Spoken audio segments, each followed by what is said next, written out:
നമസ്കാരം. അമേരിക്കയുടെ മൂന്നാം പടക്കപ്പലും ഇറാൻ ബോംബിട്ടു.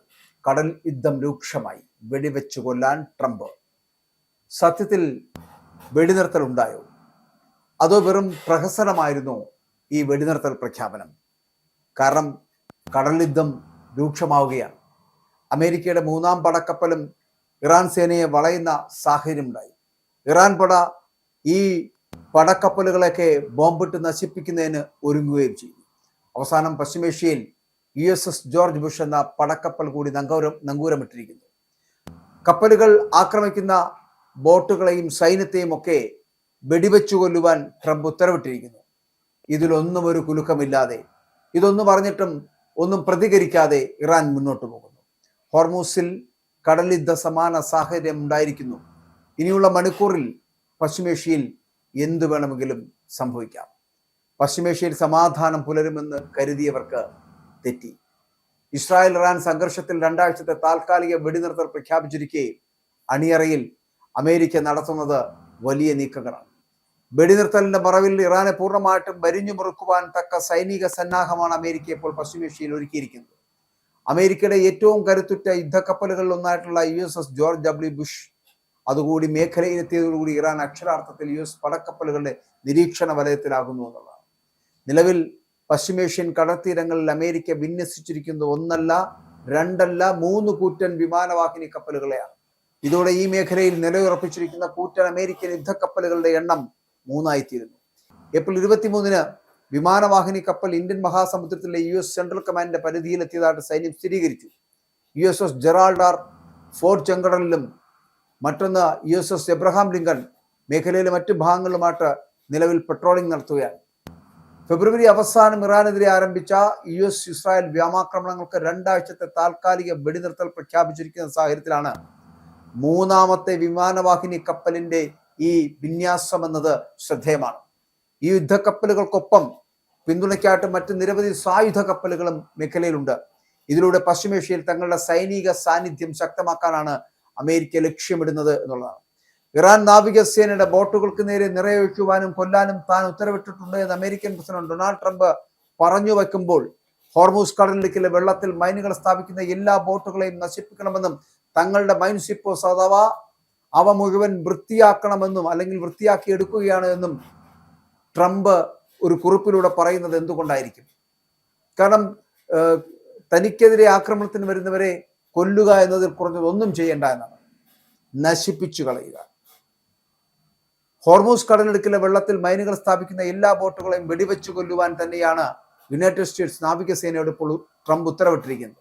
അവ ചെറിയ ബോട്ടുകളാണെങ്കിലും, അതായത് അവരുടെ ഈ നാവിക കപ്പലുകളെല്ലാം തന്നെ അവര് ഏകദേശം 159 എണ്ണം കടലിന്റെ അടിത്തട്ടിലാണ്. ഒരു മടിയും വേണ്ട. നമ്മുടെ മൈൻ ഷിപ്പേഴ്സ് ഇപ്പോൾ കടലിടുക്ക് വൃത്തിയാക്കുകയാണ്. ആ പ്രവർത്തനം 3 ഇരട്ടിയായി തുടരാൻ ഉത്തരവിട്ടിരിക്കുകയാണ് ട്രംപ്. ഇപ്പോൾ ആ ഉത്തരവിന്റെ അടിസ്ഥാനത്തിൽ അതുവഴി കടന്നു വരുന്ന ഏത് ചെറിയ ബോട്ടുകളാണെങ്കിലും വെടിവെച്ചു കൊല്ലുക എന്നത് മാത്രമാണ് ഉത്തരവ്. അപ്പോൾ പശ്ചിമേഷ്യൻ യുദ്ധത്തിന്റെ പശ്ചാത്തലത്തിൽ തന്ത്രപ്രധാനമായിട്ടുള്ള ഹോർമൂസ് കടലിടുക്കിൽ ഏർപ്പെടുത്തിയ ടോൾ ഇനത്തിൽ ആദ്യമായിട്ട് വരുമാനം ലഭിച്ചുവെന്ന് ഇറാൻ വ്യക്തമാക്കുകയാണ്. ഹോർമൂസ് കടലിടുക്കിൽ നിന്നുള്ള ടോൾ വരുമാനത്തിന്റെ ആദ്യ ഗഡു സെൻട്രൽ ബാങ്ക് അക്കൗണ്ടിൽ നിക്ഷേപിച്ചിരിക്കുന്നു എന്ന് ഇറാന്റെ പാർലമെന്റ് ഡെപ്യൂട്ടി സ്പീക്കറായിട്ടുള്ള ഹമീദ് റോസ ഹാജി ബോബൈ പറയുകയും ചെയ്തിട്ടുണ്ട്.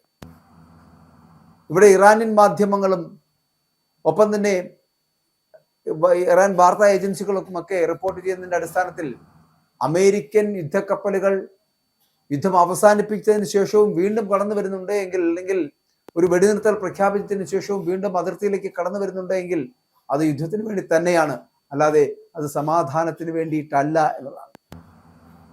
ഫെബ്രുവരി 28-ന് പശ്ചിമേഷ്യൻ യുദ്ധം ആരംഭിച്ചത് മുതൽ പ്രധാന കപ്പൽ ഗതാഗത പാതയായിട്ടുള്ള ഹോർമൂസ് കടലിടുക്ക് ഒരു പ്രധാന സംഘർഷ ഭൂമിയായി മാറി. ലോകത്തിലെ എണ്ണവാതക പ്രവാഹത്തിന്റെ 5-1 മറ്റു ചരക്കുകളും കടന്നുപോയിരുന്ന ഈ കടലിടുക്കിലൂടെ ഇപ്പോൾ വിരലിലെണ്ണാവുന്ന കപ്പലുകളെ മാത്രം കടത്തിവിടുന്ന ഒരു സാഹചര്യം ഉണ്ടായിരിക്കുന്നു. യുദ്ധത്തിന് ശേഷം ഹോർമൂസ് കടലിടുക്കിലൂടെയുള്ള കപ്പൽ ഗതാഗതത്തിൽ ടോൾ ഏർപ്പെടുത്തുവാൻ ഇറാനിയൻ പാർലമെന്റ് ബില്ലടക്കം പാസാക്കിയിരിക്കുന്നു. ഇനി യുദ്ധത്തിന് മുമ്പത്തെ നിലയിലേക്ക് ഹോർമൂസ് കടലിടുക്ക് മടങ്ങി വരില്ല എന്നും ഇറാൻ ഉദ്യോഗസ്ഥർ തന്നെ അത്തരത്തിലുള്ള മുന്നറിയിപ്പ് മുന്നോട്ട് വെക്കുന്നുണ്ട്. മാർച്ച് 30-നാണ് പാർലമെന്റിന്റെ സുരക്ഷാ കമ്മിറ്റി ടോൾ ഏർപ്പെടുത്തുവാനുള്ള പദ്ധതികൾക്ക് അന്ന് അംഗീകാരം നൽകിയത്. എന്നാൽ ഈ നിർദ്ദേശത്തിൽ അവസാന പാർലമെന്റ് സമ്മേളനത്തിൽ വോട്ടെടുപ്പ് നടന്നു എന്നത് വ്യക്തമല്ല. എന്നാൽ കൂടിയും കഴിഞ്ഞ ദിവസം മുതൽ അവിടെ ഈ നിയന്ത്രണങ്ങളൊക്കെ മറികടക്കുന്ന കപ്പലുകൾ പിടിച്ചെടുക്കുവാൻ ഇറാൻ ആരംഭിച്ചിട്ടുണ്ട്. ബ്രിട്ടന്റെയും ഫ്രാൻസിന്റെയും തുടങ്ങി 30-ലധികം രാജ്യങ്ങൾ ഹോർമൂസിലൂടെ ഗതാഗതം സംരക്ഷിക്കുവാൻ ചർച്ചകൾ നടത്തിക്കഴിഞ്ഞു. അതേസമയം ഹോർമൂസ് കടലിൽ നിയന്ത്രണം ഏർപ്പെടുത്തിയതിന് തിരിച്ചടിയായിട്ട് US ഇറാനുമേൽ നാവിക ഉപരോധം ഏർപ്പെടുത്തുകയാണ്. ഇറാനിയൻ തുറമുഖങ്ങളെ ലക്ഷ്യമിട്ട് അമേരിക്ക നടത്തിവരുന്ന ഉപരോധം ഇറാന്റെ എണ്ണ ഉത്പാദനത്തെ അടക്കം വളരെ കൃത്യമായിട്ട് വളരെ കാര്യക്ഷമമായിട്ട് ബാധിച്ചിരിക്കുന്നു എന്നുള്ള കാര്യത്തിൽ തർക്കവുമില്ല. അപ്പോൾ ഇവിടെ അമേരിക്ക സമാധാനത്തിന് വേണ്ടിയിട്ടല്ല ശ്രമിക്കുന്നത്, അല്ലെങ്കിൽ ഈ പറയുന്ന സമാധാന ശ്രമങ്ങളൊക്കെയും അട്ടിമറിക്കപ്പെടുന്നത് എന്തുകൊണ്ടാണ് എന്നുള്ളതാണ്. അമേരിക്കയുടെ ലക്ഷ്യത്തിലേക്കുള്ള യാത്രയാണ്. അതുകൊണ്ട് തന്നെയാണ് മൂന്നാമത്തെ പടക്കപ്പലും ഇറാനിൽ നങ്കൂരമിടുന്നത്. പക്ഷെ അമേരിക്കയുടെ മൂന്നാമത്തെ പടക്കപ്പൽ വരുമ്പോഴും ഇറാൻ ബോംബിട്ട് നശിപ്പിക്കുക എന്നതിൽ കുറഞ്ഞതൊന്നും അവർ ആലോചിക്കുന്നില്ല. കാരണം കടൽ യുദ്ധം ഈ രൂക്ഷമാകുന്ന സാഹചര്യമാണ്.